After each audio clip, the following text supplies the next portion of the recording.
I'm Joe Feeks, editor of Poultry Health Today, and with me is Jose Linares. He is a veterinarian and technical director for Zoetis. Jose, thanks for joining us today. A pleasure to be here. Jose, you made a comment in a presentation last week that dead hens don't lay eggs. And it made me laugh a little bit, but that's serious business if you're in the egg business. Yeah, what I was referring to is the fact that mortality in poultry is always a loss. But mortality sometimes is important as to when it happens.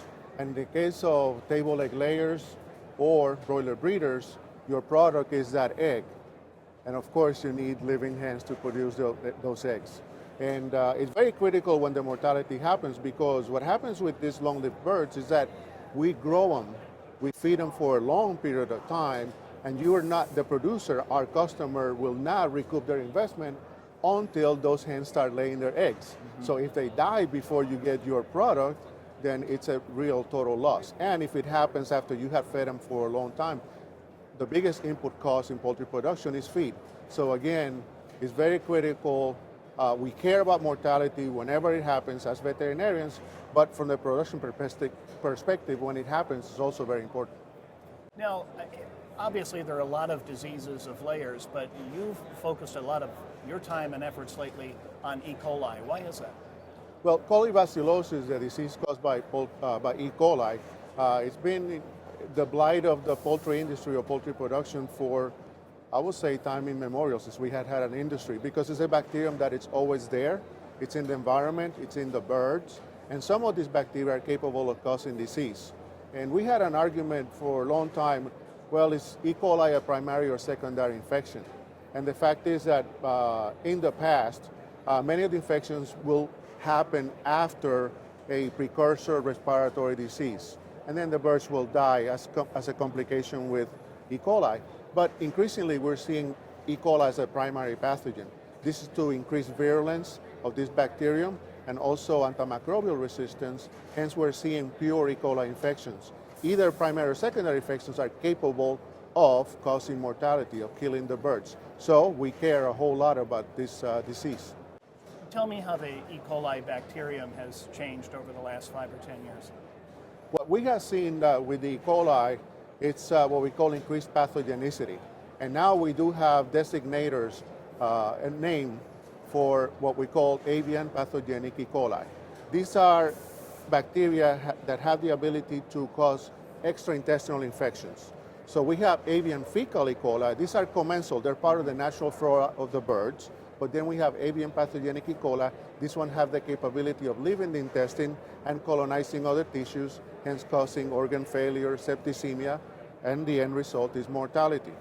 So what we have found out is increased virulence, and increased antimicrobial resistance. A lot of these things have a genetic component in the bacterium, the ability to have these particular genes and ability to survive.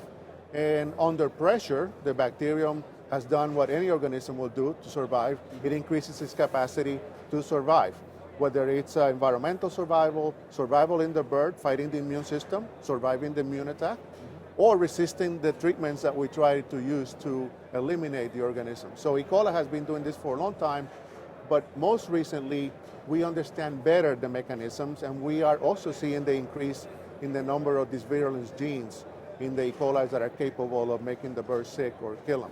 So what are egg producers doing to manage this disease? Well, for the most part in the past, egg producers in general don't have many antimicrobials at their disposition, particularly those that produce eggs for human consumption. Yeah. There's not many medications that can be used. Hence the emphasis has been on prevention. In the particular case of table egg layers, a lot of environmental factors are used to keep bacterial challenges at their lowest. This is management of water, air quality, etc. Now, with the emergence of this avian pathogenic E. coli, they still are able to take advantage of any management system. So when we had this emerging Coli bacillosis issue in these table egg layers, at some point they made the decision of using autogenous or inactivated vaccines. That was the only thing they could do. They knew that prevention was the key because treatment was not an option. And then we had the advent of the very first modified live E. coli vaccine, and this is Poultry E. coli. And this is a vaccine that has grown by leaps and bounds in the egg industry. Why? Because they needed that. Prevention is the key. And in the case of the modified live vaccines, you have the ability of doing mass application. You don't have to do individual bird injection. You don't have vaccine reactions on the injection of the inactivated vaccines. And the cost of handling the birds, you eliminate that, the stress on the birds. And this modified live vaccine helps to prevent the mortality associated with E. coli. Again, now you have live hens, you get more eggs, you increase your revenue.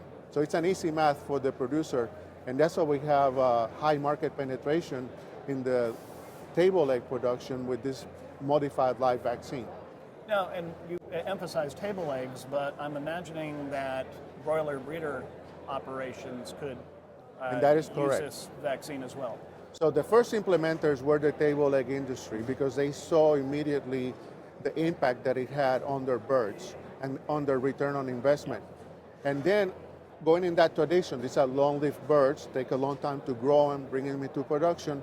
Another parallel group will be the broiler breeders. And indeed, it's the second implementers of this, trying to protect those long-lived birds because you spend a lot of time growing them, feeding them, taking care of them until the point of lay, when they start producing eggs. Hence, you really want to prevent mortality before you get a single egg from them. So they have implemented also the use of this modified live vaccine. So now we've talked about mature egg-producing birds. Does that mean you wouldn't need a vaccine like this for broilers, or might it have a place there? What we have seen is that in the whole bird market, we call the small broiler market. This is the birds that you buy whole in the supermarket. The window of production is very short. You're talking 38 days or so. And in that window of time, the vaccine sometimes will not have the opportunity to show a tangible effect on those birds. Now, we do see a trend now in the United States where we are growing the birds longer because the birds are being retailed by parts. If you go to a supermarket, you have tray packs of wings, thighs, breasts. Those birds, to produce those cuts of meat, they are bigger birds. They take longer to grow. Okay. As they get bigger, they also have more issues. They spend more time in the house, more opportunity for avian pathogenic E. coli to challenge them. And perhaps we see a window of opportunity in the U.S. industry for them to implement the use of something like Poultry E. coli. The other trend that we have that we see in increasing the use of this vaccine in the broiler segment is what we call antibiotic-free production. The industry had relied on antimicrobials to help the birds fight off the challenge by avian pathogenic E. coli, which is constant. And now we have antibiotic-free production. Once you take that tool away from poultry production, the bacteria will fill that void immediately, right? Because now they have more chance to invade and cause disease. So that may open, again, the opportunity for prevention instead of treatment. So society, the societal trends, societal ethics that are telling us perhaps use antimicrobials, less antimicrobials. The people that buy the product sometimes want antibiotic-free, and in that environment, vaccination, prevention is critical, and that's where a tool like Poultry E. coli comes into play. And are there any seasonal patterns to this disease? There are, in the sense that in the winter time, we normally see more respiratory challenges, and that's what you will see more secondary infections. Now, these primary infections that I'm talking about from virulent E. coli can happen anytime because E. coli will be in the poultry environment from egg production to hatch throughout the production cycle. It's always there. Now, what happens in the winter time when it's colder is that the birds may have more respiratory disease. So in addition to any primary infections, now you also may have more secondary infections. Is this focused on a certain region, like are you only seeing it in the United States, or are you seeing it in other major poultry markets? Colibacillosis is a global disease. It's a global disease. This bacterium does the same thing wherever it is. It's one of the biggest causes of mortality in the poultry production, and it's a global challenge. So having those tools at our disposition globally, it's a great advantage because, again, we're trying to help prevent mortality before it happens. Excellent. We've been talking to Jose Linares. He is a veterinarian and technical director at Zoetis. Jose, thanks again for stopping in. Thank you. Good job.